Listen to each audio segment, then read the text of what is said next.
Assalamualaikum, my dear students. Hope you are doing very well by the grace of Almighty Allah. This is Khaleda Akter, Assistant Teacher of Social Science, National Ideal English Version School, Ch-6. Today I am going to take a Bangladeshi and Global Studies class for the students of class 7. So dear students, this is your lecture number 16 and we are doing today chapter 6, lesson 1 and lesson 1 to 3 reading done. So let's start the class, dear students. So at first, the name of the chapter is chapter 6 and this is election system of Bangladesh. This is election system of Bangladesh. In your book you will get in chapter 6. So the first one is what is election and why this is important for us, and what is the system of election in our country. We will be knowing from this topic. Okay.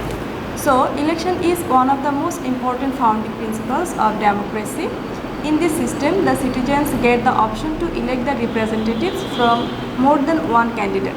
That means this is the founding principles of democracy, and in this system the people who are allowed to voting system, they can get the opportunity to elect the representative from the more than one candidate. That means there will be 3 or 4 candidates, maybe 2 candidates. So from them we will elect the representative from them. Okay. So the first lesson is concept of citizen, its necessity and system. So we will learn here the concept of citizen, its necessity and system. So first one is concept of election. Concept of election, that means what is the definition of election? Election is a process or a system. This is a process and or a system through which the citizens with voting rights of a country can elect their representatives. That means the people who have the right of voting and who have their eligible age, and they can get the opportunity to elect the representative, and through this process or this system. In other words, election is a constitutional process. That means every country has a constitution and this is a constitutional process. This process enables the voters of the country to choose their candidates or representative to administer the country.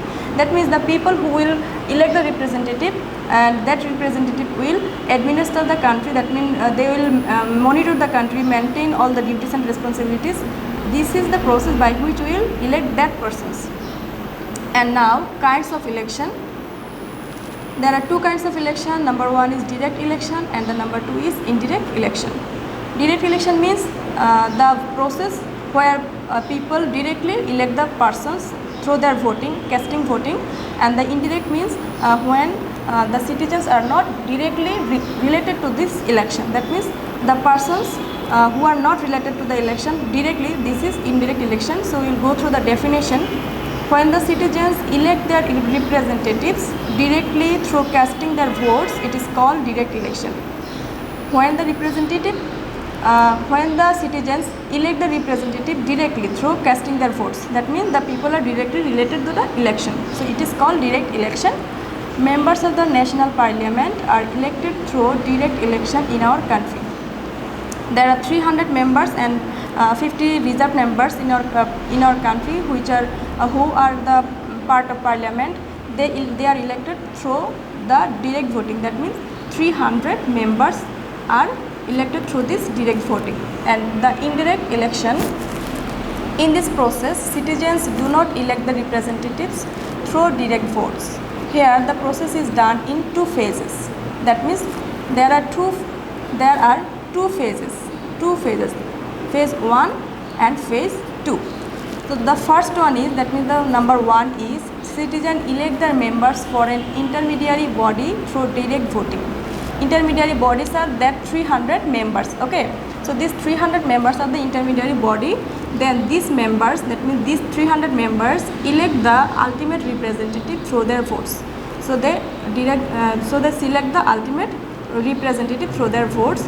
The president and members of reserved seats, that means the president and the members, that means 50 members of reserved seats for women of the national parliament of Bangladesh are through indirect election. So we are electing, number 1 is president and number 2 is 50 reserved members, that means they are women, and the total we can get 350 members in the parliament. And then lesson 2, national and local election process in Bangladesh. There are two types of election in Bangladesh. First one is national and the second one is local election. So what are the process? We will know here. The people of Bangladesh elect the representative for national and local bodies through votes. The first one is national election. So the first one is national election. Number A, national election. So number 1 is Jatiyo সংসদ election, that means the parliament election. The national legislature of Bangladesh is called Jatiyo সংসদ. Jatiyo সংসদ is called the legislator, so that's why the national legislature of Bangladesh is called Jatiyo সংসদ. There are 350 seats in the parliament. 300 members of the parliament are elected through direct voting. We have discussed this earlier. So 300 members of this parliament are elected through direct voting of countrywide adult franchise. Again, these elected members cast their votes in electing members for the rest 50 reserved seats for women. So we have discussed this one also in the previous part. Number 2, election of president. So we know that it is indirect election. So presidential election is also an important election for us. The members of parliament elect the president for the country for 5 years. That means the president is elected for 5 years of a country, in our country. Number 3, referendum.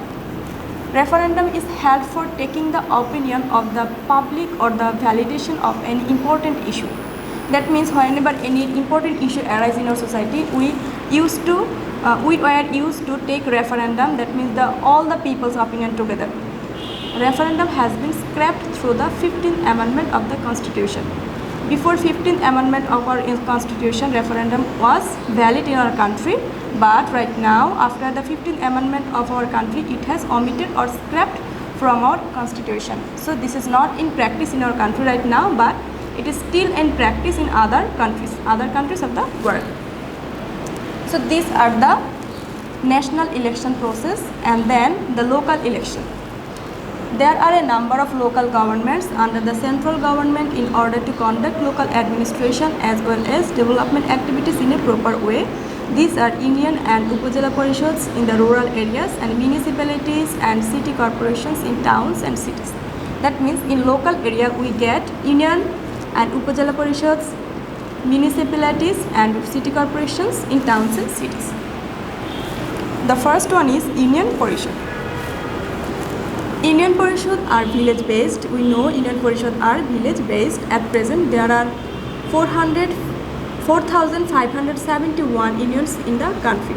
There are 4,571 unions in the country. Each union has 1 chairman, 9 general members and 3 reserved female members. So my dear students, you have to memorize this, who are the part of the union parishad. There are 1 chairman, 9 general members and 3 reserved female members. So this is the body of, that means the governing body. And number 2, upazila parishad. At present there are 492 upazilas in the country. In your book it is written as 492, that means as a total, but if we get in the definition how does it become 490, and in your book in the second line it is written as 490 because there are 3 hill tracts in our country: Khagrachari, Bandorban, Rangamati. Okay, so within 3 they are included here. That means 489 plus 3, it becomes 492. But within 3 upazila parishad it is counted as 1. That means we are counting this 1. That means 489 plus 1 equal to 492. So finally we can get 490 upazila parishad because the 3 hill tract upazila parishad are counted as 1. So that's why the upazila parishad will be 490. Okay, so that there are only it is not that 490 upazilas is not valid, it is valid, but we count only 490 upazila parishads. So you will make the answer of 490 upazilas. Each parishad is constituted with the chairman and 2 vice chairmen. Out of the 2 vice chairmen, 1 is elected as reserved for females. Upazila chairman is elected through direct votes of the allocated area of 5 years. That means all are allocating for 5 years. Number 3, Poroshobha, municipal corporation. This is called also municipal corporation. Poroshobha is an urban based local government. There are 330 Poroshobhas in the country. There are 330 Poroshobhas in the country, keep in mind. Each Poroshobha has 1 mayor, a number of a number of councillors and some reserved female councillors. You have to keep in mind this also. Number 4, city corporation. There are total 12 metropolitan cities in Bangladesh. City corporation is headed by a mayor. Each city corporation is divided into several wards. Each ward has one councillor. Inhabitants of the city elect mayor and councillor for 5 years. All the representatives, mostly all the representatives are elected for 5 years or for 5 years. And now Jila Parishad, there will be double L. There is one Jila Parishad in each of the 61 districts except the 3 hill tracts. That means in every Jila Parishad except the 3 hill tracts, Khagrachari, Bandarban and Rangamati, all district has Jila Parishad. Each Parishad consists of 1 chairman, 15 general members and 5 female members in reserved seats. So you have to keep in mind also what are the governing body. Number 6, Jila Parishad of hilly districts. There are 3 hill districts in Bangladesh. They are Rangamati, Khagrachari, Bandarban. There is a hill district Jila Parishad in each of them, which is constituted with a chairman, a definite number of ethnic minority and Bengali members. That means in this governing body there are Bengali members, number of ethnic minority and a chairman. And then by election, a fresh election is held for new number or representative when it falls vacant due to death of the elected representative for the seat or his or her resignation or any other reason. That is called by-election. That means, dear students, whenever any member of a area who is representative after his death or after his resignation or any other cause, we have to make another election. That is called by-election. And now lesson 3, election commission, constituency and code of conduct for the election. Every institution has its rules and regulations. So election commission is also a part of institution, so it has some rules and regulations also, which is called code and conduct. Okay, so now election commission, the institution that organizes and arranges the election is called the election commission. That means the institution whose duty is to organize and arrange the election is called election commission. There is one such commission in Bangladesh too. As every country has election commission, there is one such commission in Bangladesh too. It has one chief election commissioner, several commissioners appointed by the president. They serve the commission for 5 years. So we can generally say that every people who are the part of representative, that means who are the part of election, they are elected for 5 years, because our election system is the duration of our election system or the governing body is 5 years. Duties and responsibilities of election commission. What are the duties of election commission? Making and updating the voter list. We have to make and update the voter list, conducting all elections and by-elections, allocating the election symbol. You have to memorize all the points, my dear students.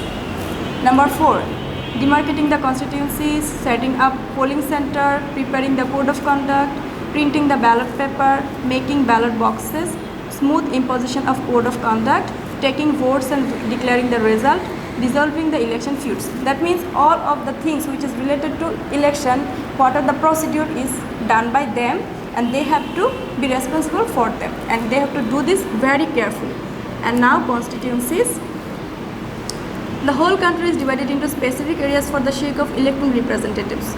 So the whole country will have to make different divisional parts so that we can make the election process smooth and very good. Each of these areas is called constituency. That means which part we are dividing, every part is called constituency.